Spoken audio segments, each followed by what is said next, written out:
Welcome to you all, and a particular welcome to Martin Wolf. It's very easy to be friendly in the FT. So the answer to the first part of your question, am I surprised, is very simple, no. I'm joined here today by Robert Rubin.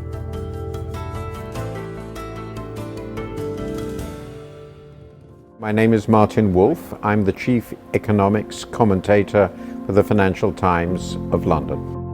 What do I remember most about China when I first arrived? And the answer is bicycles. When I first arrived in Shanghai and Beijing, there were tens or hundreds and hundreds of thousands of bicycles. It was a bicycle country. So I stayed in the Peace Hotel, which is very famous, in Shanghai on the Bund in 1993. And I was looking opposite to Pudong, and there was nothing.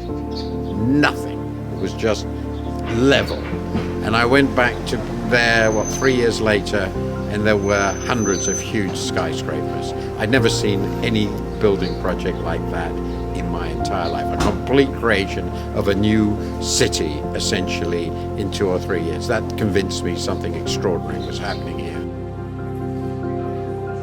For the West, China, though we know much more about China now than we did 40 or 50 years ago, is still largely unknown. And particularly, we look at China in terms of what its impact has been upon us rather than in itself. I would say that it's not objective. It can't be really objective. I think it has changed. Probably back in the early 80s, it was curiosity, because we knew so little about China as the opening up happened. Then people were impressed by Chinese rapid economic development.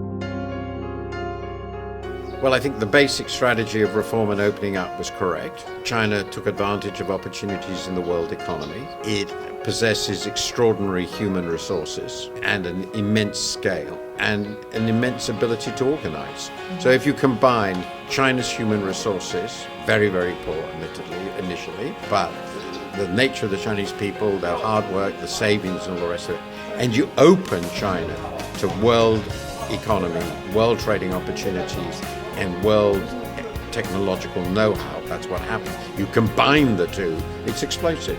And so I think the real talent, the real choice that mattered was that the policymakers opened up China to exploit the world opportunities and to be exploited by them.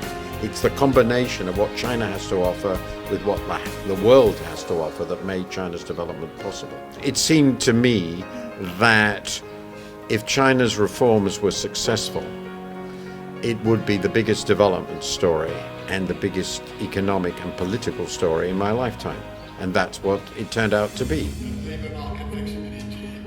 Over the last 10 years, people have begun to feel increasingly concerned about the rise of China. China's now the second largest economy in the world. It'll soon be the largest. It's becoming more powerful, and we are aware that the West is not doing so well.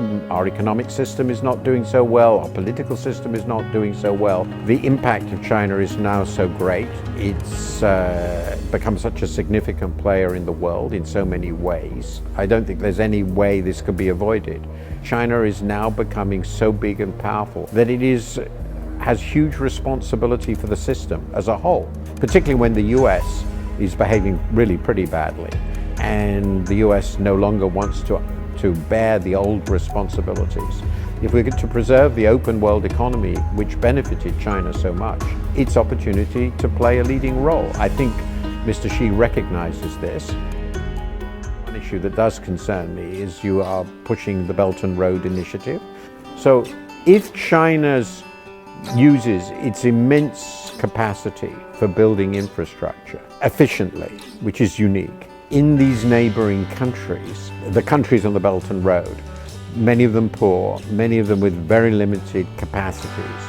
And if those infrastructure investments are well chosen and really going to lead to further development in those countries, if the terms of lending are not too onerous, ones they can afford, then I think it can be immensely beneficial to development, even if these countries end up pursuing a development path which makes them more complementary to China rather than competitors.